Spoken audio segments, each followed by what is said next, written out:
Jangan lupa untuk subscribe YouTube channel Metro TV News dan nyalakan notifikasinya.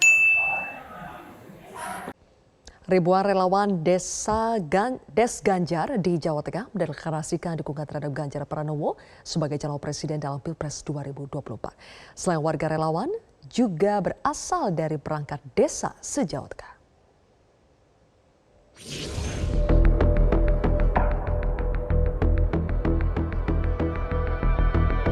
Panas terik matahari di Pantai Bandengan, Jepara, Jawa Tengah tidak menyurutkan niat 25.000 relawan desa untuk Ganjar atau Des Ganjar untuk menggelar deklarasi dukungan bagi Ganjar Pranowo dalam Pilpres 2024. Selain warga, deklarasi tersebut juga diikuti oleh perangkat dan aparat desa se-Jawa Tengah. Sekitar 25.000 yang registrasi. Dari unsur mana aja, Pak? Semua dari aparat desa, perangkat desa, dan ya relawan semua. Menurut Hartoyo, deklarasi bertujuan untuk mengangkat elektabilitas Ganjar karena Ganjar merupakan sosok yang tepat memimpin Indonesia berkat kinerjanya selama menjadi Gubernur Jawa Tengah. Tujuannya untuk mengangkat elektabilitas beliau, Pak Ganjar. Ini atas inisiatif kami dari orang-orang desa yang cinta kepada Pak Ganjar. Karena Pak Ganjar selama ini melihat kepemimpinannya, dia patutlah untuk memimpin Indonesia ke depan. Relawan Des Ganjar juga menyebut deklarasi merupakan upaya balas terima kasih kepada Ganjar karena sejak menjadi gubernur, banyak desa yang mendapatkan bantuan melalui program bantuan keuangan desa. Selain di Jawa Tengah, relawan Des Ganjar mengklaim telah melakukan deklarasi di sejumlah provinsi lain seperti Jawa Barat, Jawa Timur, Sumatera Selatan, Sulawesi Selatan, dan Nusa Tenggara Timur. Tim Liputan Metro TV. Apakah deklarasi dukungan yang dihadiri oleh perangkat desa menyalahi aturan? Benarkah deklarasi merupakan inisiatif sendiri atau ada yang memobilisasi? Telah bergabung bersama kami Ketua Panitia Deklarasi Desa untuk Ganjar atau Des Ganjar, Hartoyo, dan pengamat politik Adi Praitno. Selamat malam Pak Hartoyo, Mas Adi. Selamat malam, Mbak. Malam, Sylvia. Oke, Pak Hartoyo, bagaimana menjawab tudingan kalau deklarasi Des Ganjar ini menyalahi aturan karena diikuti oleh perangkat desa? Nah, jadi gini, Mbak, perlu kami perjelas bahwa kami memang sudah sepakat semua perangkat desa dan aparatur desa juga warganya itu mengusung Pak Ganjar karena saat ini Pak Ganjar ini kan belum ditetapkan sebagai calon, Mbak. Belum calon presiden, jadi sudah saya anggap itu tidak menyalahi aturan. Kecuali nanti Pak Ganjar sudah ditetapkan sebagai calon, kita selaku PNS dan aparatur desa ikut terlibat, nah itu lain lagi. Oh, jadi karena Pak Ganjar sekarang statusnya bukan calon, jadi berani ya mengadakan deklarasi ini ya. Tapi betul ya, acara ini berarti perangkat desa, PNS, hadir dan atas inisiatif siapa sebetulnya Pak Hartoyo? Semua hadir, jadi dari partai manapun, dari organisasi manapun boleh hadir kemarin itu. Jadi tidak ada pembatasan, semua yang hadir atas inisiatif sendiri. Karena kita hanya panitia dan memadai inspirasi masyarakat untuk mendeklarasikan Pak Ganjar itu sebagai calon presiden. Tapi siapa Pak yang memobilisasi? Tidak ada yang mobilisasi, atas inisiatif warga sendiri. Ini kan deklarasinya cukup besar ya Pak, kalau kita lihat dari video yang kami putarkan saat ini, masa tidak ada yang memobilisasi Pak? Tidak ada, Mbak. Atas inisiatif mereka dari masing-masing kabupaten, itu atas inisiatif sendiri dan dikoordinatori oleh ya orang-orang yang memang selama ini menganggap Pak Ganjar itu ini ya caranya pantas lah untuk kita ajukan sebagai presiden. Oke, acara yang terorganisir seperti ini terlihat terorganisir ya Pak karena cukup rapi, ada rangkaian acaranya. Yang paling bertanggung jawab ketua penyelenggaranya siapa ini Pak? Dari PNS-kah, perangkat desa kah? Perangkat desa, Mbak, tidak ada PNS. Tapi dihadiri oleh PNS. Jadi penyelenggaranya dari perangkat desa, tapi yang mengikuti acara ini yang turut hadir ada PNS, begitu ya? Dari registrasi tidak ada PNS, dari registrasi. Semua perangkat desa, Karang Taruna, ibu-ibu PKK, dan semua lembaga yang ada di desa. Tidak ada PNS yang ikut registrasi di situ. Sebentar Pak Hartoyo, tadi karena di awal saya mendengar ada PNS yang hadir, Anda mengatakan demikian. Coba diulangi kembali Pak, jadi yang benar ada tidak PNS-nya? Di registrasi kami tidak ada PNS, Mbak. Semua relawan dari desa, lembaga yang ada di desa. Dan memang melarang PNS untuk hadir atau bagaimana Pak? Tidak ada yang melarang. Oke, baik. Karena Saya kita ingin tanya dulu ke Mas ya. Adi. Mas Adi, kalau Anda lihat ini sebetulnya menyalahi aturan atau tidak sih? Kalau tadi alasan Pak Hartoyo kan Pak Ganjarnya belum capres, jadi ya bebas saja kalau mau diusung.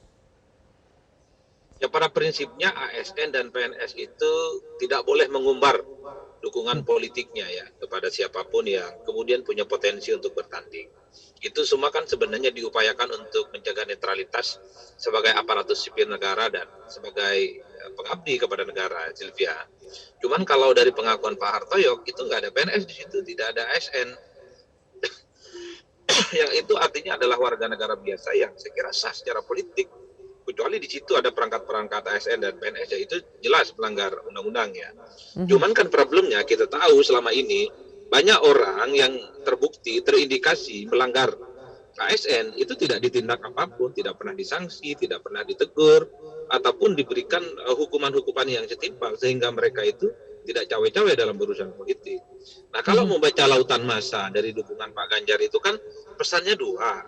Pertama itu adalah sebagai bentuk pamer kekuatan politik bahwa Pak Ganjar ini didukung oleh publik, didukung oleh masyarakat di level bawah karena dianggap pantas untuk menjadi presiden. Yang kedua yang paling penting adalah kita sulit untuk mendeteksi satu persatu di antara mereka itu siapa yang teridentifikasi ASN atau hanya sebatas warga negara biasa. Ya. Paling mungkin yang kita percaya, yang paling mungkin kita pegang adalah statementnya Pak Suhartoyo bahwa yang hadir itu tak satu pun dari unsur PNS ataupun ASN. Kalau aparatus desa lain yang tidak terafiliasi dengan PNS, saya kira tidak ada persoalan apapun. Nah, yang kedua yang menurut saya menjadi problem, tidak ada yang mau ngecek ini. Kalau ada yang ngecek, menginvestigasi apakah betul laporan Pak Suhartoyo, ya saya kira nanti akan clear bahwa yang hadir itu adalah mereka yang sebenarnya warga negara biasa, ingin Pak Ganjar jadi capres, karena dinilai punya portofolio politik yang sama dengan Jokowi. Oke, tapi kalau perangkat desa bagaimana sih aturannya? Mas Adi, apakah bisa mendeklarasikan dukungan semacam ini? Kalau perangkat desa struktur terbawah, kayak misalnya ibu-ibu PKK, Karang Taruna, itu tidak masuk dalam aturan larangan, Sylvia. Yang masuk dalam larangan itu kalau kepala desanya. Kepala desa itu adalah struktur terbawah pada level aparatus sipil negara ataupun pengabdi negara. Itu tidak boleh ya untuk mempertontonkan dan memamerkan dukungan politiknya. Cuman kalau Karang Taruna, asosiasi kelompok remaja gitu ya, kemudian ibu-ibu majlis taklim, ibu-ibu PKK, saya kira tidak ada persoalan apapun. Yang tidak diperbolehkan itu secara struktural seperti perangkat-perangkat desa yang mereka juga mendapatkan gaji secara reguler dari negara, itu yang kemudian diharamkan sebenarnya menurut undang-undang ASN. Tapi Zilvia, siapa yang peduli gitu ya, maksudnya siapa yang mau mempersoalkan, mau menginvestigasi dan mempermasalahkan ini menjadi persoalan serius. Karena sudah terulang kejadiannya. Misalnya dalam Pilkada 2020 kemarin itu ribuan ASN yang terindikasi mendukung salah satu kandidat, itu tak satu pun yang ada ditindak. Ya, jangankan sanksi yang berat, sanksi administrasi dan teguran saja tidak pernah dilakukan. Kan ini yang terjadi. Satu sisi memang ada aturan ketat, tapi pada saat yang bersamaan para aparatus sipil negara itu ya cukup terbuka menyuarakan dukungan politiknya. Ya hanya moral politiklah yang kemudian harus menjadi gawang di atas segala-galanya. Bahwa kalau merasa dirinya aparatus sipil negara, ASN, itu tidak boleh ya berpolitik secara praktis karena itu dilarang oleh undang-undang. Oke, Mas Hartoyo, sebetulnya yang memberikan izin untuk mengadakan deklarasi ini siapa dan apakah memang sebelumnya sudah mengantongi izin misalnya dari kecamatan atau pihak yang berwenang lainnya? Kami mengajukan izin lewat Polda, Mbak, Polda Jawa Tengah. Polda saja ya? Polda, terus direkom dari Polres, dari desa, karena ini di objek wisata, kita juga ada rekom dari Dinas Pariwisata juga. Oke, Mas Hartoyo, terkait apakah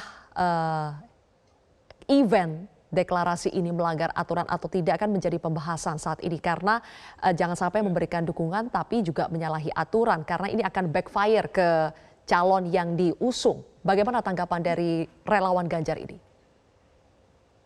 Ya, itu tergantung ya. Kadang-kadang dari orang yang tidak simpati kepada kami memberikan penilaian lain.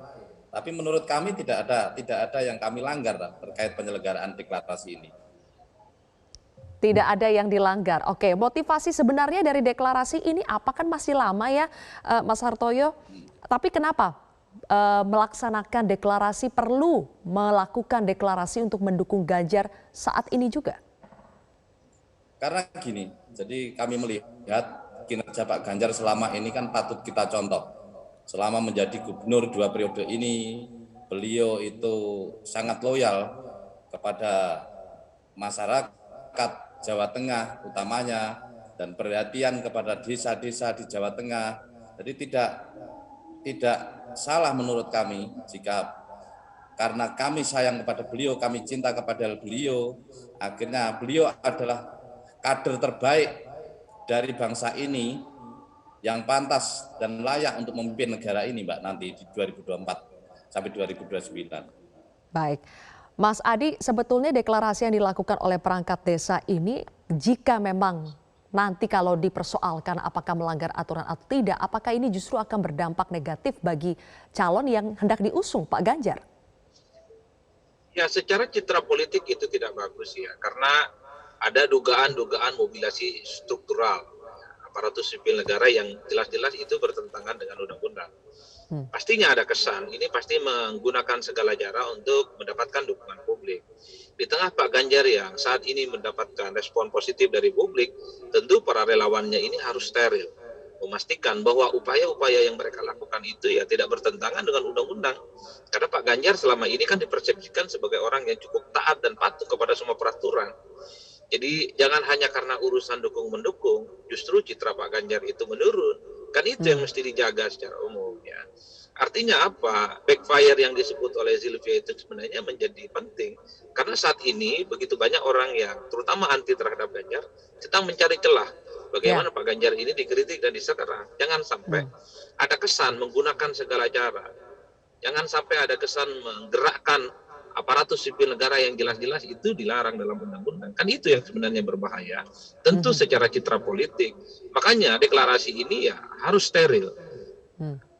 Bersih dari anasir-anasir bahwa mereka yang tergabung dalam deklarasi itu adalah mereka yang hanya rakyat biasa dari kalangan swasta dan tidak terafiliasi pada perangkat-perangkat desa yang kita tahu dalam Undang-Undang ASN itu adalah perangkat terbawah dari struktur ke sistem kenegaraan kita, Silvia, dan itu tidak boleh memamerkan dan mempertontonkan dukungan politiknya, dan buruk secara demokrasi, buruk bagi Pak Ganjar, dan buruk juga secara persepsi politik ke depan. Oke, bisa menjadi buruk persepsinya untuk Pak Ganjar. Gimana itu Pak Hartoyo? Dan sekaligus saya ingin tanya nih ke Pak Hartoyo, sebetulnya Pak Ganjar tahu tidak bakal ada deklarasi ini? Saya kira Pak Ganjar tidak tahu. Kita tidak ada komunikasi sama sekali dengan beliau sebelumnya terkait pelaksanaan deklarasi ini. Dan gini ya Mbak, jadi demokrasi itu kan katanya dari rakyat, oleh rakyat, untuk rakyat. Ya. Apa salahnya kita rakyat mencalonkan seseorang atau kader yang kita anggap bisa membawa Indonesia ke depan lebih baik. Yang selama ini itu kan calon itu kan hanya ditetapkan dari elit politik di pusat. Rakyat hanya untuk mendorong suaranya dengan calon itu. Nah ini rakyat bersuara, kita punya calon ini, kan gitu. Terus salahnya di mana Mbak menurut saya? Oke, terlepas dari semua konsekuensinya sudah dipertimbangkan juga ya Pak Hartoyo? Ya saya kira sudah semuanya. Baik kalau begitu. Mas Adi, terakhir jika masih ada deklarasi-deklarasi seperti ini, mobilisasi massa seperti ini, apa yang perlu dipertimbangkan para relawan agar tidak berdampak justru backfire atau negatif terhadap calon yang hendak diusung? Ya pertama justru yang harus dihindari itu adalah melanggar undang-undang. ASN, kepala desa, dan aparatus-aparatus lainnya itu kan tidak diperbolehkan. Yang kedua, Pak Ganjar ini kan sedang di puncak saat ini. popularitas dan elektabilitasnya cukup melejit gitu ya, bahkan nomor 1 di berbagai survei. Harus dijaga betul marwah politik Pak Ganjar. Jangan hanya karena alasan demokrasi dari para relawan ini justru akan membuat citra Pak Ganjar secara umum itu bisa berkurang. Makanya jangan sampai melanggar peraturan. Yang ketiga, memang harus dihindari bahwa seakan-akan Pak Ganjar ini sudah memenangkan pertarungan politik. Pak Ganjar itu belum dapat tiket pencapresan. Pilpres itu masih lama, masih banyak orang yang bertanding. Dan yang paling penting Pak Ganjar saat ini sedang harus bertaruh dengan Mbak Puan Maharani yang juga sedang kelihatan melakukan kerja politik untuk bisa menjadi kandidat capres dari PDIP ya. Kesan-kesan humble, kesan-kesan sederhana itu harus selalu ditunjukkan ya oleh para pendukung Ganjar, para relawan supaya semakin dekat dan supaya semakin didukung oleh publik. Karena wajah Pak Ganjar itu adalah wajah sederhana, wajah yang cukup dekat dengan masyarakat dan tidak terlampau mempertontonkan dalam tanda kutip ya arogansi kekuasaan politik itu. Baik. Oke, terima kasih Mas Adi atas analisanya dan juga Pak Hartoyo yang telah bersedia hadir di Prime Time News hari ini.